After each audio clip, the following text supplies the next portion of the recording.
మన ప్రాణప్రియుడు, మన రక్షకుడు, మన ప్రభు అయిన యేసుక్రీస్తు నామమున అందరికీ వందనాలు.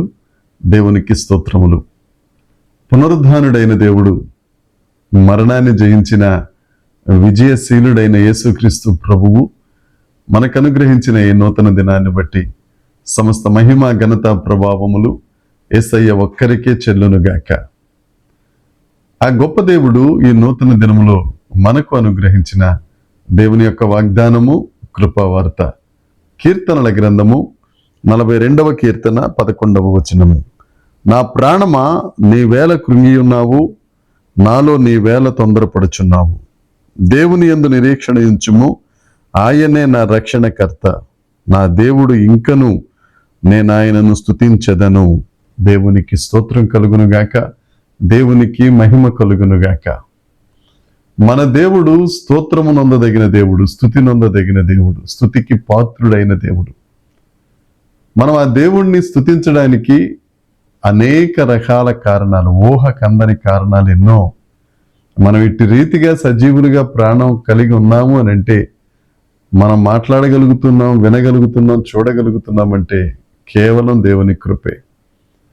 అనేక మంది జ్ఞానులు, ఆర్థికంగా బలపడిన వారు, పేరుగాంచిన వారు ఈ దినాన్ని చూడలేక తమ జీవితాన్ని చాలించుంటే, ఎన్నికలేని మనల్ని దేవుడు జ్ఞాపకం చేసుకుని ఆయన ఇచ్చిన జీవాన్ని బట్టి, సజీవ లెక్కలో లెక్కించిన విధానాన్ని బట్టి దేవునికి స్తోత్రం కలుగునుగాక. ఈ 42వ కీర్తన కోరహు కుమారులు వ్రాసిన కీర్తన. 150 కీర్తనలో ఈ 42వ కీర్తనను ద్వితీయ స్కందము అంటే 2వ పుస్తకము ప్రారంభ కీర్తన ఇది. ఎందుకు కోరహు కుమారులు దేవుణ్ణి మేము స్తుతిస్తామని అంటున్నారు అని అంటే, ఆయన మా రక్షణకర్త గనుక. ఆ రక్షణకర్త అయిన దేవుడు మమ్మలను రక్షిస్తారు గనుక. ఏమి జరిగింది కోరహు కుమారుల జీవితంలోనంటే, ఆ 42వ కీర్తన 1వ వచనం దగ్గర నుంచి మనం చదువుకుంటా వస్తే, శత్రువులైన వారు మీ దేవుడు ఏమాయను అని దినమెల్లా వారిని విసిగిస్తానే ఉన్నారు, హింసిస్తానే ఉన్నారు. మన శత్రువులు మనం దేవుణ్ణి నమ్ముకున్నందుకు, విశ్వాస జీవితాన్ని కొనసాగిస్తున్నందుకు అనేక సార్లు మనల్ని విసిగిస్తూ ఉంటారు. వారికంటే ముందు అపవాది అనుచరులు, అపవాది దూత గణం అందరూ మనం భక్తి జీవితాన్ని చేస్తూ ఉంటే, ప్రార్థనా జీవితాన్ని అభివృద్ధి చేస్తూ ఉంటే ఎప్పుడు పడగొడదామా అని మనల్ని చూస్తూ ఉంటారు. కానీ ఏ దేవుడైతే మనల్ని రక్షించారో, ఏ దేవుడైతే మనల్ని పరిశుద్ధపరిచారో, ఏ దేవుడైతే మనకు నిత్య రాజ్య అనుభవాన్ని ఇస్తున్నారో, అర్హతనిస్తున్నారో, పరిశుద్ధ లేఖనాలను ఇచ్చారో, పరిశుద్ధ ఆత్మనిచ్చారో, ఆయన యందు నిరీక్షణ ఉంచినట్లయితే లోకంలో నువ్వు ఏ శ్రమ అనుభవిస్తున్నా కానీ వాటంతటిని జయించిన వారిగా ఉంటాం. ఎందుకంటే యేసుక్రీస్తు ప్రభు చెప్పారు కదా, మీకు లోకంలో శ్రమ కలుగుతుంది, కానీ నేను లోకాన్ని జయించి ఉన్నాను. నీవు విడుదల పొందాలి అనన్నా, నీ కష్టాల నుంచి నీకు విడుదల కావాలి అనన్నా, నీ ఇబ్బందుల నుంచి నువ్వు గట్టెక్కాలి అనుకున్నా, నువ్వు నిత్యరాజ్యంలోనికి చేరాలి అని అనుకున్నా, లేకపోతే నిత్యరాజ్యపు ఆశీర్వాదము శారీరకంగా నువ్వు బ్రతుకున్నప్పుడు నువ్వు కావలసిన ఆశీర్వాదాలు, దీవెనలు పొందాలి అని అనుకున్నా, ఆ దేవుని మీద నిరీక్షణ ఉంచాలి. ఆ రక్షణకర్త అయిన దేవుని వైపు చూడాలి.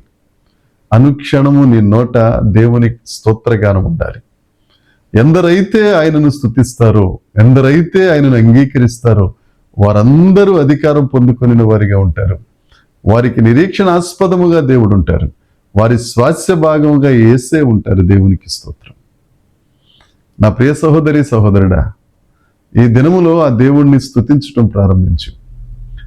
ఆ దేవుని సన్నిధిలో ఆనందమైన కేకలు, ఆయనను మహిమపరిచే కేకలు, ఆయన నీ జీవితంలో ఏ మేలు ఇప్పటి వరకు చేశారో వాటన్నిటినీ జ్ఞాపకం చేసుకుని కృతజ్ఞతాస్తుతులు చెల్లించు.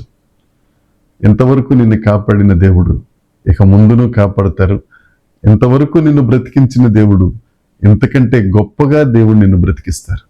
ఎఫెసీ గ్రంథం 3వ అధ్యాయం ఉంది కదా, మీరు అడిగిన వాటికంటే, మీరు ఊహించిన వాటికంటే అత్యధికంగా ఆయన మనకు అనుగ్రహించే గొప్ప దేవుడు. నిశ్చయంగా నువ్వు స్తుతించుచుండగా నీ చుట్టూ ఉన్న ఆ పేదరికపు బీటలు, లేకపోతే నీ నిందలనే బీటలు, అవమానములనే దుర్గములు కూలిపోవునుగాక.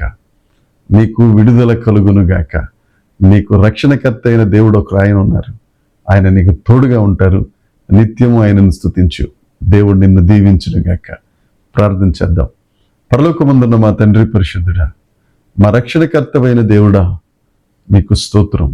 మా ప్రాణం మాలో కృంగినప్పుడు మమ్మల్ని ధైర్యపరిచి నిలబెట్టే గొప్ప దేవుడా, మా సరిహద్దులను విశాలపరిచే దేవుడా, మా ఆత్మీయ జీవితంలో తండ్రి మేము ఎక్కలేనంత ఎత్తైన కొండ మీదకు మమ్మల్ని ఎక్కించి మీతో సహవాసం చేయటానికి కృపను అనుగ్రహించే దేవుడా, నీకు వందనాలు చెల్లిస్తున్నాం.